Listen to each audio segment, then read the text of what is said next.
We know Valentine's Day, like a lot of holidays, can be a mixed bag of emotions, full of love and gifts for some people, full of grief and heartache for others. Boy, is that true. So our next guest, Aaron Simmons, experienced that firsthand after the sudden loss of his wife in 2022. He recently published a book called Widow, Widower, Widowest, exploring his own path through grief, and he's here to tell us more now. Thank you so much for coming in. Thank you for having me. Appreciate it.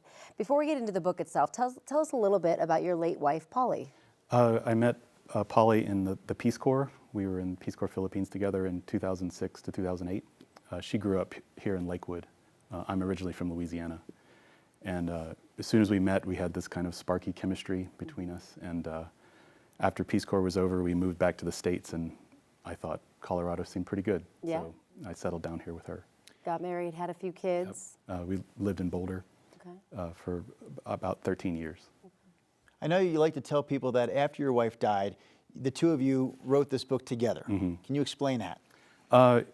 It's the process of, I was reading her journals while I was also in the process of writing about my own experience, and reading her pieces.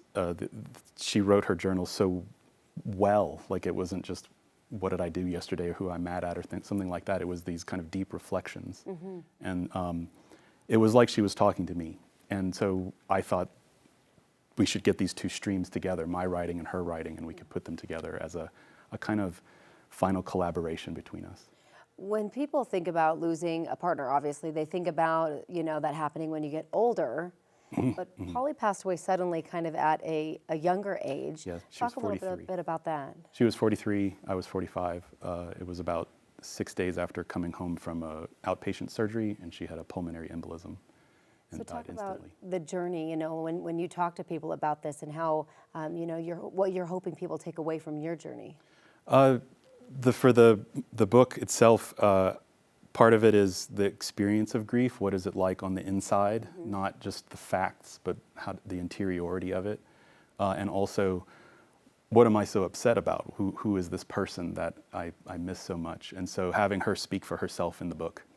Is there I'm sorry. It's okay. I'm curious, is there something about grief or dealing with loss that you know now that you wish you would have known at the time of your wife's death? There's no easy way out. There's no one weird trick to get over grief. It's something you have to persist through. You have 3 kids, 14, 12 and 9. 12, and 9. What did they think about this when they heard that Dad was writing this book kind of with their mom after she passed? My oldest was actually kind of angry with me because she felt like I had been keeping it from her, but it was private for a while. I didn't tell anybody about it. And then she was like, I have to read it. And I was like, well, I'm not done yet. So as soon as it was ready, she definitely wanted to read it. The cover is beautiful. You can see right there on the cover, co-written by you and your wife, Polly. Where can people find more information about the book or the book itself? The book's website is widowest.com. That's widowest.com, and it has links to all of the different places you can buy it on, direct from the publisher, Motina Books, or Barnes & Noble, or Amazon. And this just came out a month ago. Yeah, on January 20.